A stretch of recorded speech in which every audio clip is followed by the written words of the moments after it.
Welcome to Marci Talks Money and Life with your host, Money Marci.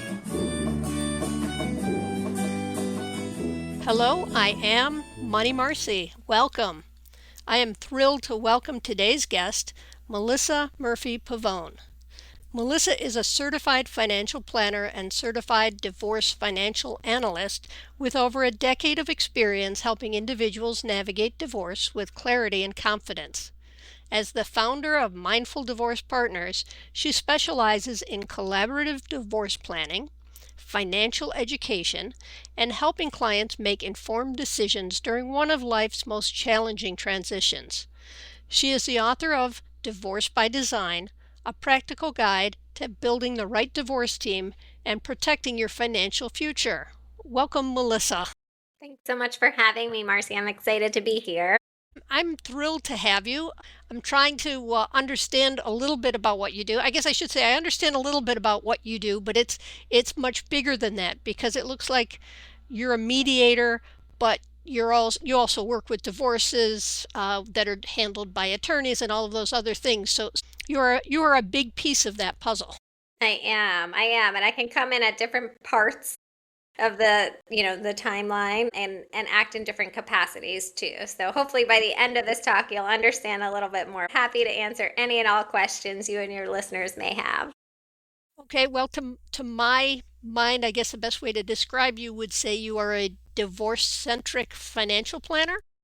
Yeah, I am a certified financial planner and a certified divorce financial analyst. And if I am helping you during divorce, I have my CDFA hat on. I'm not giving investment advice per se, right? I'm not saying, okay, we should change this into your 401k or we should, move this out of international into domestic. But I'm more saying, hey, before we say we're going to keep the house, let's talk about the tax consequences of if we were to sell this house in the future and what that looks like, right? And let's see if trading equity in the house for retirement assets makes the most sense for your new financial future.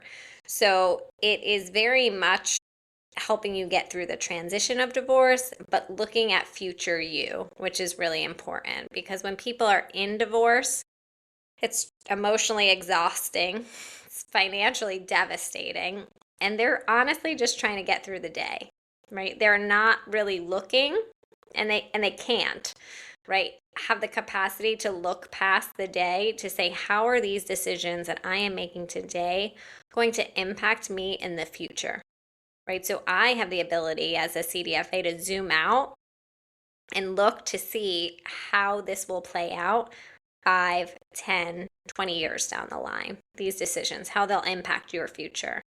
And so I talk a lot about future you, right? And how future you is going to thank you, right? For meeting with a CDFA and thinking this through and not doing it hastily, because there becomes a point in every divorce where somebody wants to throw in the towel.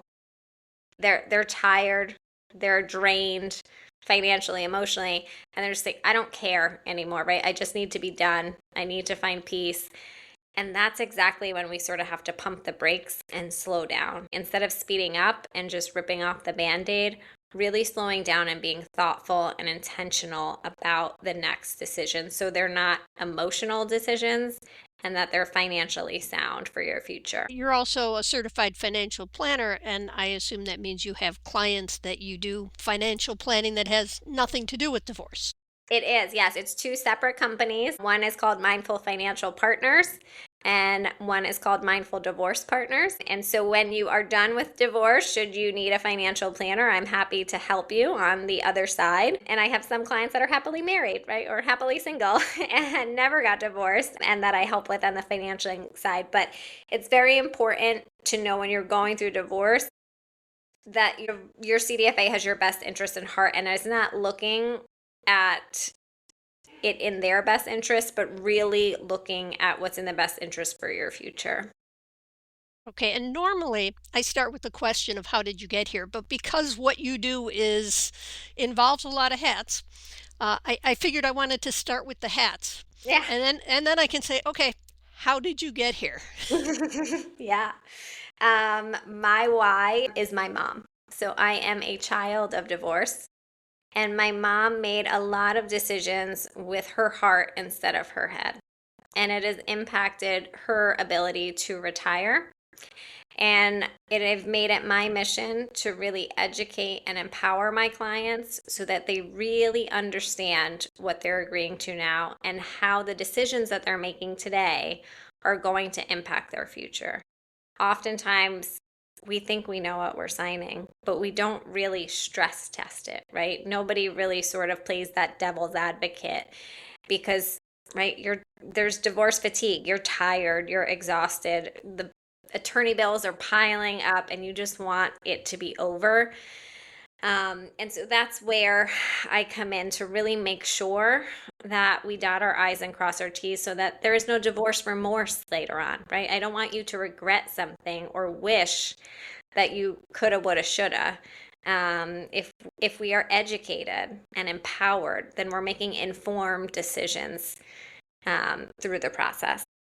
So did the divorce planning or the divorce certification come first, or did you start as a CFP and then expand into the divorce? I know they're separate companies, but Yeah, I was a CFP first, so I got my certified financial planner certificate in 2012. And then a couple years later, in 2015, I obtained the certified divorce financial analyst designation. And it's been really helpful to help clients through that transition. I've had attorneys on before. I've had mediators before. And you've kind of got your foot, I mean, you're only wearing two hats, but I think you've got your foot in way more than two steps for the divorce, especially. What are the things that you do that are different than a standard mediator? Yeah. I have mediation training. So in the state of New York, I am considered a mediator. I will not mediate a full divorce by myself. I know myself well enough to know and stay in my lane. So I often will co-mediate. So there'll be another mediator or attorney mediator on the other side that will help with the parenting plan and drafting of the documents. And I try to stay in my zone of genius. I'm really good at math and numbers and creative settlements. I'm not so good with parenting plans and calendars and scheduling. So in that aspect, I will co-mediate with somebody to help on the financial plan, but I know myself well enough to know when it's sort of above my pay grade that we sort of work with somebody else. And it's great when you have a co-mediation because then you have two people sort of in the same room with the couple and can see it from a different lens, which I think is really important, and keep that neutrality going. So that is great. So yes, I am considered a mediator, but I will only co-mediate in that. But the mediation training was really important for me so that I can understand what my clients are going through, right? To know what training, because the clients often are doing this for the first time. So they don't know, is this normal? Oftentimes some people think that because the mediator is an attorney that they should be giving legal advice, right? And in that capacity they're unable to give legal advice. So to know and to educate my clients to say, hey, this person sitting in this mediator seat is an attorney, but they are not giving you legal advice, and we're going to hire a consulting attorney right when we're ready to sign, so you have somebody in your corner double checking for you and being an advocate for you. So I think it's very much the training I have is to help support my clients through every step of the process. Let's pause for a quick break. As Money Marcy, my topics are about the financial and mediation. I think probably more so than divorce. People are going in more having the conversations about money together as opposed to from opposite sides. Do you find that you're spending a lot of time explaining the financial aspects of it, or do they come in pretty well, I want this, I want that, even if they're doing it amicably, still already deciding what they want, and you have to say, well, wait, that doesn't mean what you think it means, that's not an equitable financial. Yeah. Yeah, I try to, I think it varies from couple to couple based upon their power dynamic and based upon who was sort of the CFO of the family, right? And the level of communication between the two of them surrounding finances. I think, and I'm sure you can attest to this, we don't talk about money enough. right? And that's why this podcast exists, right? To talk about money and life and how important it is. But generationally, it's very taboo to talk about it, right? And sometimes in a marriage, we sort of fall into our roles, and one person might be sort of the big picture, the taxes and the investments and the retirement, and the other person might be more the day to day, the checking and the savings and the household running. And it doesn't sometimes people come to me with shame, right? That, oh, I don't know, right? I don't know who our mortgage is with. I don't know if I'm on the deed of the house. I'm not sure who the beneficiaries are or if we have a trust or a will. And there's a lot of shame there, and sometimes that paralyzes people. And I try to educate them and tell them this is a safe space, right? We're not here to judge anybody. We're here. I'm going to meet you where you're at. And we're going to take that shame and we're just going to brush it off our shoulder because it's not going to serve us well here, right? And think of today as ground zero. You are always going to know more about what you own from this point forward. And I'm going to help educate you along the way. And I think that's really important, even in a neutral setting with a couple together, to really educate so that we can level the playing field, right? One person might understand, if whether they're in finance or they were sort of the CFO of the family, how these things work and what's in their best interest. And the other person might sort of have that blind trust and just say, okay, this looks equal, right? These two things both have a balance of $250,000. So I take one and you take one, not realizing that it's very different. I use the example often that if you have $250,000 in equity in your house and you have $250,000 in a 401k and $250,000 in a Roth IRA and $250,000 in a money market, those things all have a snapshot today of $250,000, but they were all four very different, right? They have different access points and different tax consequences. So I really spend a lot of time with my clients educating them so that they are informed and they make informed decisions. And that way, there's no divorce remorse later. They're not saying nobody told me that, right? I want clients to go in eyes wide open through this process and learn and be empowered by this process. Divorce is a huge life transition, and it transforms your whole relationship with money and your whole, I don't want to say your whole future, because your future is what you decide today and tomorrow, but it certainly puts you at a different starting point than you thought you were at. And it impacts what your options are in the future to choose from. How do you help people actively get more involved in that future? I mean they may not hire you as their CFP afterwards, or maybe after successful mediations you might end up with both parties from it because they were happy with the way they felt you represented them. But how do you help them to get more involved? I think it's really important, we talk about that cash flow piece. A lot of people are stuck on the balance sheet, right? The assets and the liabilities. But the cash flow piece is really important. And it's important because we think about pensions or we think about future cash flows and people's earning potential, right? So when I'm there, I really try to break it down for them and find out what their needs are and what their fears are. Because if we can replace fears with facts and figures, then we come to a place of clarity. So oftentimes some people, if they're the lower earner, to say like, hey, I don't have the same earning capacity. I took some time off of work, I work in nonprofit, whatever it is, I don't have that runway. So short-term needs are more important to me right now, right? And other people might say, you know what, I know that my future is bright, right? I have these investments, or that the industry I'm in is booming and I'm going to be okay and work for longer, but I want to save more retirement assets, right? I want to keep more of what I have in retirement. And so we can sort of play with those two things. So the more information I get out of my clients, the better off it will be. And we also talk, depending upon their age, how Social Security plays in, right? How health insurance plays in, and sort of these key ages and numbers of like when we turn these faucets on and off, right? And again, we're not giving investment advice, but we're sort of letting them know, hey, you're entitled to X, but you can choose something differently. And these are the pros, the cons, and the tax consequences for each of these sort of silos, right, of whether it's assets or income streams, and really get them thinking about what that could look like in the future. Makes sense. I know one of the big challenge points sometimes in divorces is who gets the house, Oh, yeah. without necessarily realizing of the true costs of owning that house. It's the number one question I get as a CDFA is like, can I keep the house? And I say that the question shouldn't be, can I keep the house? It should be, is it sustainable for me to keep the house? Because oftentimes the marital home is one of the biggest assets. And again, if we think back to that analogy, right? If you have a home and there's $250,000 of equity, and then you have this brokerage account with $250,000, you're sort of like, hey, I didn't have Christmas with this brokerage account. It sort of seems fake, right? It's like a piece of paper with numbers on it. It's not really tangible.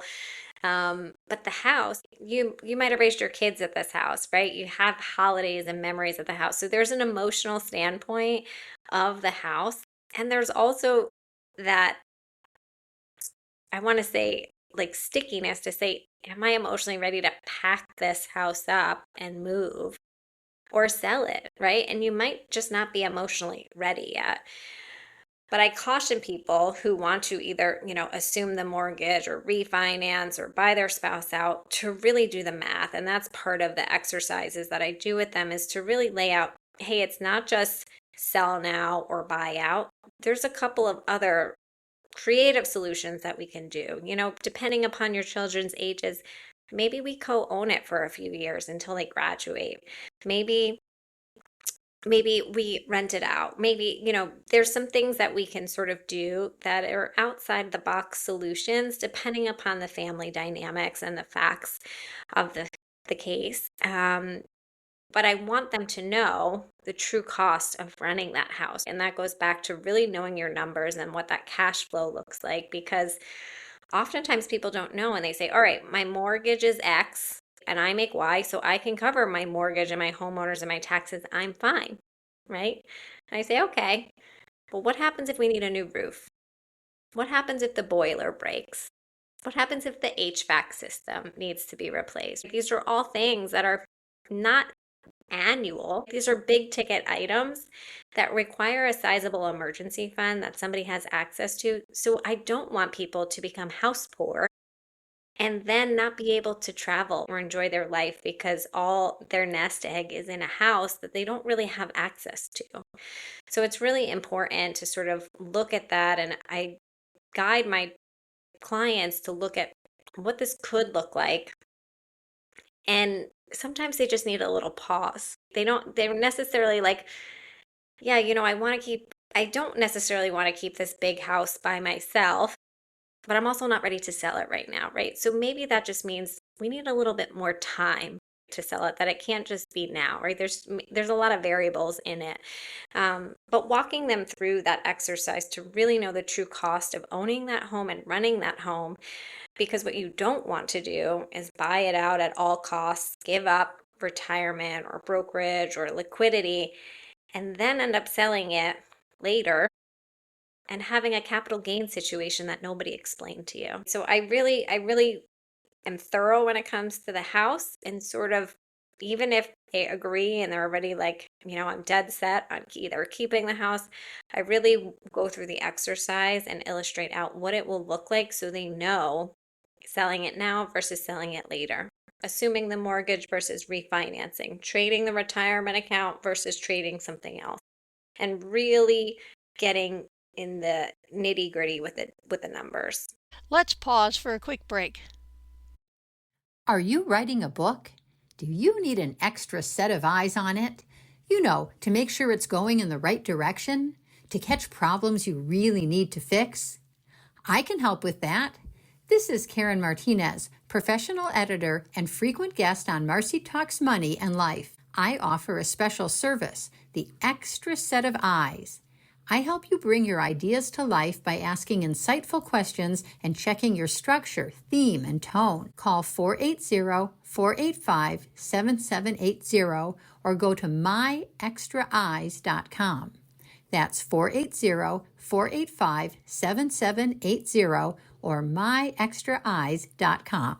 Can they assume the mortgage? I mean, if married people own the mortgage and they get a divorce, don't they have to qualify to put it all in their name? It's not just a matter of, yeah, it's mine now, don't worry about it. Yeah. Yeah, there's a lot of assumptions, right, about assuming the mortgage. And not all mortgages are assumable, right? You have to look in the fine print, and sometimes they are, but the banks don't want you to think they are. And, the first line of customer service might say, no, sorry, it's not assumable, right? And so sometimes we have to get on the phone a couple times and get to the right department and ask the right questions with a professional on the phone to get the actual answer. Because if you think about it, if you refinance in pre-COVID area, and you have a 299 or a 3.5, they don't want you to keep that. They're happy you're getting divorced and we could refinance at 6 to 7%. But in all cases, you have to qualify for that assumption, whether it's an assumption or a refinance, and you have to do that on your own income. And sometimes child support or maintenance can count towards that income, but there's a set number of months, right? The bank wants to see 6 months of steady payments from one party to the other in order to count that towards the income for the qualification. So it's really important that you have a team, a divorce team, really helping you, guide you through this process, because oftentimes someone will say, yeah, you have 6 months to refinance, and they divvy everything up, they move everything around, and then 6 months comes and spouse A can't refinance. So now what? We already moved everything else, around for this, and now we have to sell, and what does that look like, and who pays the taxes? And so it's better to do it simultaneously to make sure that we are on the right track, and we know what's going to happen with the underwriters. I often work with CDLPs, which is a certified divorce lending professional. And so they know all the ins and outs when it comes to assuming or refinancing, and can really help us with the underwriting process. So that's really important to do that and not wait until after everything's signed. Right. And the other thing to bring up is, just because your house has a net worth of $250,000, it could be a $250,000 house that's fully paid off. It could be a $1 million house that you have a $750,000 mortgage on, and they show up on the balance sheet the same way. Yeah, And those are huge differences. absolutely. Yeah. So when you start, especially in the mediation, but maybe even in the divorce, that's when they have to have really serious money conversations, so you can decide the right way to kind of divide these up and what comes out to an equitable situation. How often are they coming in that they haven't really had those money conversations, and when you're sitting down is when you get surprises about whether it's income or assets or debt that Yeah. oh, by the way.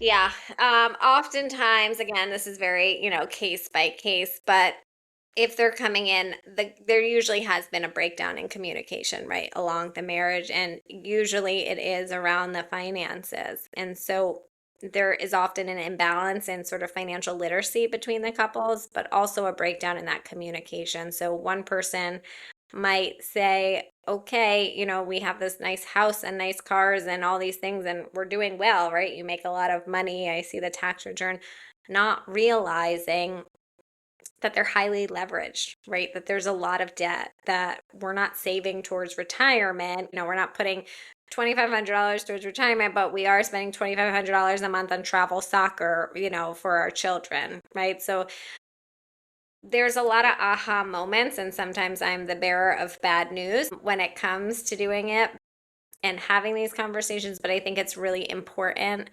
to allow both parties to process it, right, and have a neutral space that we can sort of disclose it. But the transparency is key there, to know that, like, we're putting all of our everything on the table here, and let's have a conversation. It becomes a different conversation when people are hiding things and when they're not disclosing things. And I often find those things too by just the limited documents that they provide. I often will find some other things, and sometimes it's, oh, I totally forgot about that, and other times it's, oh yeah, I'll get that next time. So Sometimes it's intentional, sometimes it's really that they're just not organized. But having a CDFA on the team is very helpful in that case if there is this sort of gut feeling of, hey, I think something's not adding up, the math's not mathing, then get a professional to sort of get a checkup, a second opinion, if you will. I'm going to ask, and you can say no, but have you got any good stories to tell? Well, yes, actually. I have one case that that I have worked on that I was going through sort of some tracing to sort of see there was some marital waste going on, which sort of means if you're, sometimes it's people gambling, sometimes it's extramarital affairs, sometimes it's just people moving money sort of outside the marital estate. And so I was trying to trace some money, and the tax return is a very, very important piece of the puzzle. And a lot of times people come to me and they're like, I don't have, sometimes they meet with me prior to having the conversation with their spouse. They're sort of quietly thinking about divorce and just wanting to see what it could look like. And I offer a financial clarity package, which is sort of a limited scope. Let's get you organized. Let's get all the documents that you need and sort of see best case, worst case. So you go in eyes wide open. And during that, oftentimes the spouse will say, I don't have access to their retirement accounts or, anything in their name. We have separate logins, separate banking. So I often ask for a pay stub, which usually they can find, and a tax return. And those two documents will tell me a lot of information. So on a pay stub, on one case, I was able to find a deferred comp plan that was never disclosed. So I saw they were like putting money into the deferred comp. There was a match for their deferred comp, but it was never disclosed on any of the financial documentation. So I uncovered an account that had $300,000 in it. So sometimes people say, I can't really afford you. And I appreciate that I am expensive. This is not a cheap service to have a CDFA, but sometimes spending thousands can save hundreds of thousands. So I'm worth the investment. But I had another case that we had, and I had the tax return, and I saw 1099. And while I was going through the statements, it was a Robinhood account. And we had an account number, and we were getting documents on that. But there was a second account number that had a C at the end for cryptocurrency, which is the new hot thing on where to, hide money. And so that was never disclosed. So we are now subpoenaing records for an account for a second account that we found that had a similar account number but was missing. So there's some things that I find in there that can be helpful in, mediation or collaborative or litigation if necessary. But oftentimes the CDFA, again, is sort of trained to be your eyes and ears and look out for specific things that sometimes attorneys could miss. Right. And if you're not starting from a tax return, and then you're going to miss some of those things because you won't know questions to ask. And if they're not putting things on the tax return they should be, then that's tax fraud and a whole other host of issues you don't necessarily want to get into. So let's say all my listeners are happily married. I hope you are, but Me too. what are things they can do to help start having those financial conversations with their spouse to be, not necessarily a backseat driver to the CFO. You can keep running the books and whatever else, but I want to be more informed. Yeah, I suggest that all clients should have financial date nights. It shouldn't be a painful experience. You shouldn't dread it like going to the dentist or getting a tooth pulled, but quarterly sit down, get your favorite takeout, get a bottle of wine and say, hey, let's take a look at our accounts, right? Let's open the mail together. Let's see what the balance sheet looks like. Are there any home improvements that we're looking to do? Do we want to go on vacation, right? Where are we with sort of where we are in life, with our work, with our savings, with our debt, and just have those open conversations, but it doesn't have to be like a formal sit down, right? And if you get into the habit of doing that and making it light and fun, it becomes part of your normal. And then you look forward to it, right? Saying, all right, look at where we're at this time versus last time. Look how much money we saved since last quarter. Or, hey, we have some more money in the slush fund. Can we spring for that vacation? So I think if we make it fun and we change our mindset around it, of it doesn't have to be budget and bad. And I hate the word budget because It reminds me of a diet, and when I'm on a diet, it's very restrictive, and I think about bread, and all I want to do is eat bread and carbs. And so I like to think of it more as cash flow. Money comes in and money goes out. And there's certain seasons of our lives that are more expensive than others. But let's talk about it, right? Let's just have a conversation. Hey, business was bad this month. We got to be a little tighter. Like, let's wait. Let's hold off on this project, or let's wait off on this vacation. Or, hey, we had a really good season, or I have a bonus. Where can we allocate this? I just think having that communication is so key for couples, and it helps your relationship with one another and your relationship with money. Absolutely. What do you think someone should understand financially if they were to be getting ready to be filing for divorce? I'd like them to buy my book. And Fair enough. it's called Divorce by Design. And the premise behind the book is to build a divorce team, right? It's not a one-person job. You don't just need an attorney to get divorced, but to make sure you have emotional support, financial support, and legal support. And if you have everybody stay in their lane, you can have 3 people supporting you versus one person, right? And it's 3 people doing what they do best, supporting you through a really hard time.